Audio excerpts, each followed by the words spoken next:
Good afternoon, अस्सलाम वालेकुम। आज का वीडियो फिर आपके साथ में। आज मैं आपको एक ऐसी चीज़ के बारे में बताना चाहता हूँ जो आपकी सोच को नतीजों में बदल के रख देगी। जी हाँ, एक ऐसी चीज़ जो हमारे सपनों को साकार कर सकती है, एक ऐसी चीज़ जो ज़िंदगी को बेहतर मायने दे सकती है, एक ऐसी चीज़ जो आपको कामयाबी के हर जो बोलते हैं ना कि परचम आपके लहरा सकती है। अब सोचिए वो क्या चीज़ है, वो क्या चीज़ है जिसकी वजह से 10th फेल लड़का जो है वो सचिन तेंदुलकर बन गया। ऐसा क्या है जिसकी वजह से 2 लाख का इन्वेस्टमेंट जिसके पास नहीं है वो हिंदुस्तान का सबसे अमीर आदमी धीरूभाई अंबानी बन जाता है। ऐसी कौन सी चीज़ है जिसकी वजह से साइकिल पे न्यूज़पेपर बेचने वाला बंदा जो है वो देश का प्रेसिडेंट एपीजे कलाम बन जाता है। वो ऐसी कौन सी चीज़ है जो एक जूस की लारी पे 10 रुपए का जूस बेचने वाले बंदे को कैसेट किंग गुलशन कुमार बना देती है। कौन सी ऐसी चीज है जो केमिस्ट की दुकान पे, बड़ौदा की केमिस्ट की दुकान पे काम करने वाले 2000 रुपए में काम करने वाले बंदे को हिंदुस्तान का एक कामयाब एक्टर नवाजुद्दीन सिद्दीकी बना देती है। जी हाँ दोस्तों, ये सारी चीजों के पीछे का आज का जो टॉपिक है उस टॉपिक का नाम है द पावर ऑफ विलिंगनेस। जी हाँ, द पावर ऑफ विलिंगनेस। कुछ करने की चाहत, कुछ करने की आरजू, कुछ करने की इच्छा शक्ति, वो फौलाद जैसे इरादे, वो चट्टान जैसे वादे और वो जो कभी ना हारने वाले इरादे। कुछ करने की चाहत जो है, विलिंगनेस जो है, वो हमारा आज का टॉपिक है। और विलिंगनेस ही एक ऐसी चीज है जो आपको जमीन से आसमानों पे उठा के रख देगी। आइए इस टॉपिक की शुरुआत में एक बहुत ही पॉपुलर थियरी से करना चाहूंगा। एक एक्सपेरिमेंट है जिसको स्टैनफोर्ड यूनिवर्सिटी में किया गया और वहां के प्रोफेसर थे जिनका नाम था वॉल्टर मिशेल। वॉल्टर मिशेल ने ये एक्सपेरिमेंट किया जिसको मार्शमैलो एक्सपेरिमेंट कहा गया है। मार्शमैलो एक्सपेरिमेंट में हुआ ये कि करीबन 100 बच्चे, बहुत छोटे से बच्चे जिनकी उम्र 4 से 6 साल के बीच में है या 7 साल तक की है, ऐसे 100 बच्चों को एक रूम में बिठाया गया। उनके हर एक के टेबल पे एक मार्शमैलो कैंडी दी गई और उनको बताया गया कि आपको 10 मिनट तक इस रूम में हम बंद रखेंगे। अगर इस 10 मिनट में आपने इस कैंडी को खा लिया तो आपको दूसरी कैंडी नहीं मिलेगी, लेकिन अगर आपने इस 10 मिनट में उस कैंडी को नहीं खाया तो आपको एक की जगह पे 2-2 कैंडी मिलेगी। ये सारी चीजें करके सारे कैमरा सेट किए, 10 मिनट के लिए रूम को बंद कर दिया गया और जब वापस रूम को खोला गया तो जो टोटल नंबर्स थे 100 बच्चे, उसमें से करीबन 7 बच्चे ऐसे थे जिन्होंने कैंडी को तुरंत खा लिया था। वो नहीं अपने आप को मैनेज कर सके, अपने आप को क्या बोलते हैं, पेशेंस नहीं रख सके, उनका विल पावर स्ट्रांग नहीं था और उन्होंने तुरंत कैंडी को खा लिया। कुछ 11 ऐसे बच्चे थे जिन्होंने कैंडी को बिल्कुल नहीं खाया, उसकी तरफ देखा भी नहीं और वो बाकी जो पास में रखे हुए खिलौने वगैरह थे उससे खेलते रहे।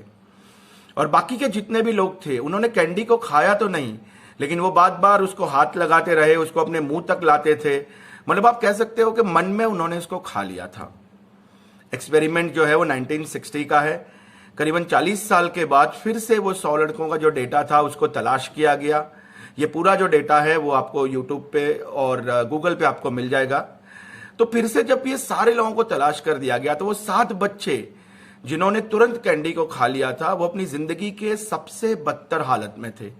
कोई भीख मांग रहा था, कोई जेल में बंद था, कोई क्रिमिनल था, कोई मर्डर कर रहा था या किसी के फैमिली के साथ में घरेलू डोमेस्टिक वायलेंस वगैरह के केस चल रहे थे।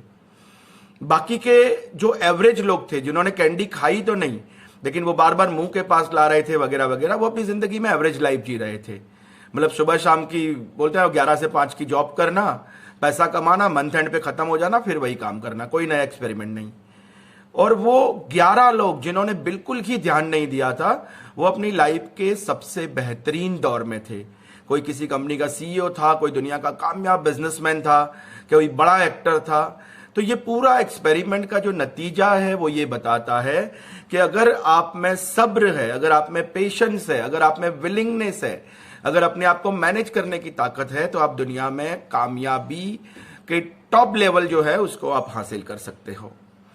अब मैं आपको कुछ 5 क्विक पॉइंट बताता हूं कि आपकी जो विलिंगनेस है, आपका जो विल पावर है उसको कैसे बढ़ाया जाए, आपकी जो इच्छा शक्ति है उसको कैसे कंट्रोल किया जाए। Point number 1, change your hands. जी हाँ, मैं आपको कुछ ऐसी टेक्निक बताने जा रहा हूं जो बहुत आसान है। वैसे अगर मैं विलिंगनेस के लिए मैं अगर सर्च करूं तो गूगल पे दुनिया भर का ज्ञान है, लेकिन मैं आपको वही बताऊंगा जो बिल्कुल आसान है, जिसको आप समझ पाओ और आप अपने रियल लाइफ में उसको एक्सपेरिमेंट कर सको। तो नंबर 1, चेंज योर हैंड। है ना, हाथों पे से वो कहीं पड़ा था वो शायरी कुछ तो, मेरे हाथ में तेरा हाथ हो, सारी जन्नतें मेरे साथ हो, तू जो पास हो फिर क्या ये जहां, तेरे प्यार में हो जाऊं फना। शायद फना फिल्म का ये गाना है। तो चेंज योर हैंड्स, कोशिश ये करिए कि अगर आप राइट हैंड से सारा काम करते हैं तो बीच बीच में कुछ काम अपने बाएं हाथ को दे दीजिए। अब ऐसा करने से होगा ये कि आपके दिमाग जो है उस पर प्रेशर आएगा, क्योंकि आपके दिमाग को आपने हैबिट बनाई है कि ये काम राइट हैंड से ही करना, और जब आप लेफ्ट से कर रहे हो तो दिमाग जो है वो रीप्रोग्राम अपने आप को करता है, और ये जो रीप्रोग्रामिंग है उसमें दिमाग जो है वो पेशेंट डेवलप करता है। आप जब हाथ चेंज करते हो, आप कुछ नया करने की कोशिश करते हो, तो वो जो है वो पेशेंट डेवलप करता है। आप कभी कभी इरिटेट भी हो जाओगे, अगर ये चीज आपके दिमाग के जो विल पावर बढ़ाने के लिए, ये इरिटेशन जो है वो भी आपका काम आएगा। सो दिमाग को कोई भी चीज आपको नई अगर अपने नेचर में सेट करनी है तो दिमाग को प्रैक्टिस करवाना बड़ा जरूरी है। तो अपना हाथ बदलिए, अपने दिमाग को पेशेंस रखने की प्रैक्टिस दीजिए, आप में डेफिनेटली आपका जो विल पावर है वो स्ट्रांग होगा। सेकंड, सर्च अपॉर्चुनिटीज, मौकों की तलाश करो। वो मौके पे से मुझे याद आ रहा है ना एक सस्ता सा शायरी, वो हमें तो अपनों ने लूटा, गैरों में कहाँ दम था, मेरी कश्ती डूबी वहां जहां पानी कम था। अजय देवगन का एक गाना है जिसमें अल्ताफ राजा टाइप की शायरी है, मुझे याद इसलिए आई कि उसमें गाना है, मौका मिलेगा तो हम बता देंगे। सर मौके कभी मिलते नहीं है, मौके ढूंढने पड़ते हैं, मौके तलाशने पड़ते हैं। आपको कुछ नया करना है, कुछ सीखना है, तो आपको जो है वो मौके तलाशने पड़ते हैं। पूरे दिन में छोटे छोटे मौकों ढूंढते रहिए, मौकों को तलाशिए। आप अपने पेशेंस को पूरा दिन चेक करते रहिए। फॉर एग्जाम्पल, जैसे आपको मन कर रहा है कि मुझे फेसबुक चेक करना है, तो अपने आप पे प्रेशर डालिए, नहीं यार फेसबुक चेक नहीं करूंगा, भले मन कर रहा है लेकिन नहीं करूंगा, मोबाइल को साइड पे रख दूंगा। आपको कोई खाना ऐसा है जो बहुत मन कर रहा है, कोई हैवी खाना, जंक फूड वगैरह, उससे अपने आप को रोकिए, खुद को चैलेंज दीजिए। जैसे मैकडोनल्ड्स के आगे से रोज चक्कर मारिए लेकिन अंदर मत घुसिए। पबजी खेलने का मन कर रहा है, अपने आप को रोकिए, नहीं यार दिल तो बहुत कर रहा है लेकिन पबजी की तरफ देखूंगा भी नहीं। तो ये कुछ ऐसे मौके हैं जो आपके पेशेंस को चेक करते हैं और आपका विल पावर जो है वो बढ़ेगा। नंबर 3, खुद को चैलेंज करो। अपने आप को ही पूछ लो, मार दिया जाए कि छोड़ दिया जाए, बोल तेरे साथ क्या सलूक किया जाए। कहने का मतलब कि जानबूझकर ऐसी चीजें क्रिएट करो। लेट्स टेक एग्जांपल, अगर आप में से कोई है जो सिगरेट की आदत छोड़ना चाहता है, तो सिगरेट को हमेशा अपने साथ में रखो, लेकिन उसके पैकेट को देखते रहो और मत पियो। अपने आप को तरसाओ, अपने आप को डिस्टेंस कर लो, खुद को चैलेंज कर लो। अगर चॉकलेट का शौक है तो चॉकलेट के सामने देखो लेकिन उसको छुओ मत। याद रखिएगा, ये आप खुद को जो है वो मौका दे रहे हैं। मैं आपको बताता हूं कि खुद को जो है वो चैलेंज करना क्या होता है। इसका एक बड़ा अच्छा स्टोरी मुझे याद आ रहा है कि आप खुद को कैसे चैलेंज कर सकते हैं। 1920 की बात है, हंगेरी आर्मी में एक नौजवान लड़का था जिसका नाम था कैरोली। उसका मकसद सिर्फ दुनिया में एक ही था, वो पिस्टल शूटर, दुनिया का बेहतरीन पिस्टल शूटर बनना चाहता था। रात दिन मेहनत किया, बहुत सारा काम किया, और सन 1938 आते आते जब 28 साल की इसकी उम्र है, तब वो शूटिंग चैंपियनशिप में कई दुनिया के जो मेडल्स हैं, अपने देश के नेशनल मेडल्स कई जो है वो जीत चुका था। 1940 में ओलंपिक टोक्यो में होने वाला था। हंगेरी की तरफ से ऑलरेडी उसका नाम नॉमिनेट हो चुका था और पूरी दुनिया को यकीन था कि पिस्टल शूटिंग में जो है वो गोल्ड मेडल इसको ही मिलना है। लेकिन इस दौरान एक हादसा हुआ। आर्मी के ट्रेनिंग में उसके राइट हैंड में एक हैंड ग्रेनेड फट गया, और वो हैंड ग्रेनेड फटने से वो जिस हाथ से राइट हैंड से निशाना लगाता था वो हाथ पूरा जल गया हैंड ग्रेनेड फटने से। अब उसके पास 2 ऑप्शन थे, वो रोता रहता, डिप्रेशन में आ जाता, अपनी जिंदगी भर की मेहनत खत्म हो गई, राइट हैंड ही पूरा कट गया। लेकिन दूसरा एक ऑप्शन क्या था, मेरा तो सिर्फ राइट हैंड गया है ना, अभी लेफ्ट हैंड तो मेरा बाकी है। उसने लेफ्ट हैंड से प्रैक्टिस शुरू की। लगभग 1 साल बाद वो नेशनल शूटिंग चैंपियनशिप में पहुंचा। उसको देख के लोगों को लगा कि ये बाकी लोगों का हौसला अफजाई करने आया है। लोगों ने तालियां बजाई कि एक हाथ नहीं है फिर भी आप हमारा हौसला जो है हमको इनकरेज करने आए हो। ये बंदा बोलता है मैं आपको इनकरेज करने नहीं आया, मैं पार्टिसिपेंट हूं, मैं आपके साथ में मुकाबला करने आया हूं। जबरदस्त तरीके से प्रैक्टिस करता है, लेफ्ट हैंड से प्रैक्टिस करता है, फिर जो है वो लेफ्ट हैंड से अपनी महारत हासिल करता है। लेकिन तभी वर्ल्ड वॉर अनाउंस होता है और 1940 और 44 के दोनों ओलंपिक कैंसिल हो गए हैं। इसकी उम्र बढ़ रही है। याद रखिए, एक स्पोर्ट्समैन के लिए 30 के ऊपर जो उम्र होती है वो बहुत ज्यादा होती है।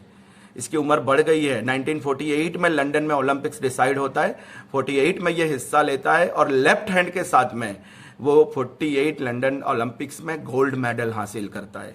उतना ही नहीं, उसके बाद 52 पे के ओलंपिक में भी वो गोल्ड मेडल हासिल करता है और दुनिया के हिस्ट्री में वो ऐसा पहला प्लेयर है जो हैंडीकैप होते हुए भी 2-2 गोल्ड मेडल जीत चुका है। ये पूरी कहानी जो है वो विल पावर को बताती है। पूरी कहानी नहीं है जो है वो खुद को चैलेंज करने की बात करती है। हमेशा खुद को चैलेंज कीजिए, आप जितना ही जीतना आपका पक्का है। Point number 4, meditation. किसी एक जगह पर अपना ध्यान केंद्रित करना। मेडिटेशन जो है वो किसी धर्म के साथ रिलेटेड नहीं है। अगर आप योगा करते हैं, आप योगा कीजिए, वो मेडिटेशन है। अगर आप नमाज पढ़ते हैं, आप नमाज पढ़िए, वो भी एक तरफ आपका ध्यान केंद्रित हो रहा है। आपको और तरीके पता है, आप वैसे कीजिए। बेसिकली किसी एक जगह पर अपने ध्यान को फोकस करना, किसी साउंड पे या किसी ब्रीथिंग्स पे खुद के फोकस करना, इसको मेडिटेशन बोलते हैं। रूमी ने एक बड़ी अच्छी बात बोली है, silence is the language of God, all else is a poor translation. Point number 5, strong attachment. मजबूत पकड़, इरादों के साथ एकदम मजबूत पकड़। आप जो नहीं कर सकते उसे करने के लिए किसी स्ट्रॉन्ग मोटिव को जोड़ दीजिए। फॉर एग्जाम्पल, आप पढ़ाई नहीं हो रही तो पढ़ाई के साथ आप अपने ब्राइट फ्यूचर को जोड़ दीजिए। अगर एक्सरसाइज नहीं हो रही तो एक्सरसाइज के साथ आप ये सोच लीजिए कि एक्सरसाइज करने से मेरा फ्यूचर कितना डैशिंग, मेरा लुक कितना डैशिंग होने वाला है। तो ये कुछ 5 पॉइंट थे जो मैंने आपके साथ में डिस्कस किए। अगर ये चीजों को हम फॉलो करते हैं तो आपका विल पावर जो है वो पक्का का पक्का जो है वो स्ट्रांग होने वाला है। आखिरी पंच लाइन, धूम फिल्म का एक जबरदस्त डायलॉग, बंदे हैं हम उसके, हम पे किसका जोर, उम्मीदों की सूरज निकले चारों ओर, इरादे हैं फौलादी, हिम्मती हर कदम, अपने हाथों किस्मत लिखने आज चले हैं हम। बहुत बहुत शुक्रिया।